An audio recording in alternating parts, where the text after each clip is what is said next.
Hey everybody, what's going on? We are back on the woods. We didn't get here till today, which is Saturday, soggy Saturday here in Canada Day, actually. Yeah, it's wet. It's been raining for the last, I don't know, 10 or 12, 14 days, I guess, on and off pretty well. We haven't seen sunshine in a while. Been a crazy spring slash summer so far for us on the East Coast here. Went from forest fires and drought right into floods. Going to go back the other way probably eventually, but right now we're going to mold here pretty soon if the weather doesn't turn around. But didn't make any content at all last weekend. We come over and just took a vegging weekend and just going to kick back and turn no cameras on. Didn't do a whole lot at all. I've been kind of burning the candle at both ends at home. And some weekends I come over here and I work harder here than at home, and when I get back home on Monday I need a freaking break from it. So pretty bad. The weekends they're relaxing, but I get pretty focused over here, get doing my projects and stuff. So a robin sitting out in the tree, it's kind of cool. Again, it's been busy. I've had quite a week or two at the house here. I went and got a new project undergo. Kind of silly of me. A couple weeks ago we went out for a drive in my big venture, my big Yamaha cruiser I had. We were out on it twice this year. Cindy's never been on a motorcycle really in her life until I took her out a couple weeks ago, and it was cool. She liked it, but I just, since I bought the bike, only bought it not even a year ago, and it was a love-hate thing with it that I didn't like the cruiser thing. I've ridden motorcycles all my life. I don't like my feet way ahead of me like I'm sitting on a lazy boy. I like to sit upright more. I've driven sport bikes and a bunch of different stuff. So, about a week and a half, 2 weeks ago, we went out for a ride one night and I just wasn't comfortable. So I come back home and I said, you know what the hell, I'm just going to say so. I put the thing up for sale on Marketplace and Facebook.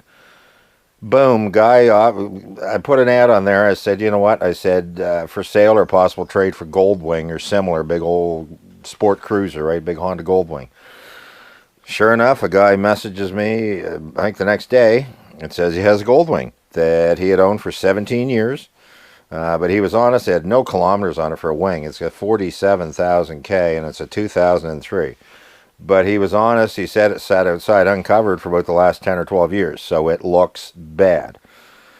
Went over one day, and I actually went in my truck, went over to look at it, and I drove up. He told me it was parked outside, and as soon as I looked at the front of it, I just thought, you know what, I don't need the headaches. I drove away and went back home, because he didn't say, how much he wanted for the bike and that. I figured he would want an even trade, or, a little bit less maybe than what I was asking for mine. So anyways, I went back home. We started talking online and stuff again about it, and he wanted such a ridiculously low price. I probably shouldn't say, but $1,000 for a 2003 Goldwing that basically needs to be cleaned up, needs to be painted, and had brand new tires on it and that. Again, the same guy ran this thing for 17 years, and he bought it just to buzz around town on, a city bike, but it looked terrible. It was a candy red original. The top of the mirrors were faded silver.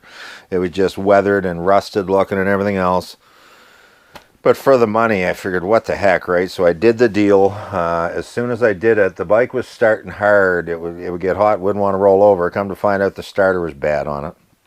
Well, I'm going to tell you, if any of you guys run or have a Goldwing or a mechanic that worked on one, they put that in a really nice spot, way down in under the gas tank, which is about an hour and a half to get in there. And we took it out for a drive or two, and took Cindy, actually showed her the windmills there. That was kind of cool. We stopped in there one day, and she'd never seen one of them in real life. We just had a wind farm set up, so we took the bike for a drive there, and we went to leave there, and it almost didn't start. It rolled over so slow, I knew the starter was ready to go because it had a brand new battery in it. So I ordered a brand new starter and put it on it, and humored myself, we love the bike. It works so nice. It's an 1800 six-cylinder. Flat six, your pistons go sideways, an 1800. My Honda Civic is only a 1.8, same size engine as my Civic, and they're the smoothest thing. It's like electric when you drive it. Beautiful bike, works like new, but looked terrible. But my plan was going to be to throw the starter on it for now and then paint it maybe in the winter when things slow down. Well, that plan changed pretty quick, because after I got all the bodywork torn off, a bit of bodywork to get the starter to pull the gas tank out, said to her, what the hell, let's paint this rig. So I started pulling a bunch of bodywork off. I got it stripped down. The only thing left on it was the front upper and fairing on both sides because I took enough off of as it was. These things have so many plastic pieces, it's crazy. And I left the trunk itself on it. We just had to do a strip on the trunk. There's a lower trunk, there's an inner saddlebag, an outer saddlebag, a trunk lid, all these side covers, inner plastic pieces. Enough that it took literally, and I went from candy red to orange. I went to a radical color, which is actually, we were driving around town and I said to her, I want to paint it, but I have no idea what color. And we're driving home one day and looked and seen a new Dodge Ram truck coming on the highway, and they call it Ignition Orange, and some of the new Chrysler, some of the new Dodge Chargers and that, I think have it on them too. It's a beautiful orange. So I got looking into that. It took a full quart of orange base, which is reduced to make 2 quarts. It took all of that just to get 2 coats on it. There's that much plastic, 2 quarts of paint. The guy, when he mixed up the paint for me, said I'm doing a motorcycle. He said, oh, you only need a pint. I said, no, I said I'm doing a Gold Wing, a little more than that. So anyways, I shot all the orange base on it, and I just painted the bike yesterday. It was Friday. In my portable garage, pouring rain outside at the time, downpouring rain. Highest humidity you could ever have possible, but I had a small air dryer set up in that, hooked to my compressor, and anyway, I got the orange base all on, got it all laid out and all that, got it on the sides of the bike and that. Looked great, come out real good, but base is fairly easy. I haven't done, I've shot paint for years, but I haven't done base coat, clear coat in 20 years since I've done a bike or anything with base clear. I did enamel on my truck and my car and a few other things, just single stage enamel they call it. This is a 2-part where you put on your flat orange and then your shiny base, your shiny clear. Figured what the hell, let's wing it. And the first coat of clear went on like glass. There was not a flaw, there's no orange peel, there's no fish eyes in it, there's not a run, not a sag anywhere. And I crossed my fingers, went out, second coat all the way around, and gotta say, I'm pretty proud the way it come out. It looks awesome. So what I'm going to do too is some of the chrome that was on it, going to black it out and all that, and it's going to be orange, black, and chrome, satin black. So instead of the the red thing I started with, it's going to be a pretty radical looking bike, and people are going to see me coming. That's for sure. It's it's going to be a little bit safer to drive that thing around for sure in traffic and that. And it's going to be a sporty. I'm going to try to make it look a bit sportier than what it did original. So that's what I've been up to, and I've been freaking going crazy the last few nights, 9 and 10 o'clock out in my garage, getting it all sanded down, all prepped. And again, luckily, where he drove this bike, it had 47,000 kilometers. It was all city driving. There was not a rock chip in that bodywork. Not a rock chip that I had to sand out of any of the factory paint and clear coat. It was just faded terribly. And some of the chrome and that has all gone bad too. And I'm going to sandblast it and black it out. I'm going to make it look kind of cool. I'll keep you guys updated with the progress on it. Also kind of cool, I was contacted a couple weeks ago by a company to actually do my first product review on something. And I'm going to show you guys in a minute what this is. And this is, I've seen, there's a couple other channels on YouTube who are using these things, and this is impressive. I'm a guy with quite a collection of chainsaws. I probably own 8 or 10 of them now, and I've got a couple electric ones, but I've never in my life had anything like this. Coolest thing I ever seen. And I know there's all different brands of them out there. This one is very cool and a bit unique for some reason. So I'm going to show you guys here in a minute. This is pretty cool. So here we go. Let's check this bad boy out and see what I got here. I honestly have not even used this yet. I haven't even tried it. I got the box yesterday, came UPS. It's called a Troozy. T-R-O-O-Z-Y. Look at the case this thing comes in. 6-inch mini chainsaw, 12 volt, and it's actually a brushless motor on this thing. These are very freaking cool.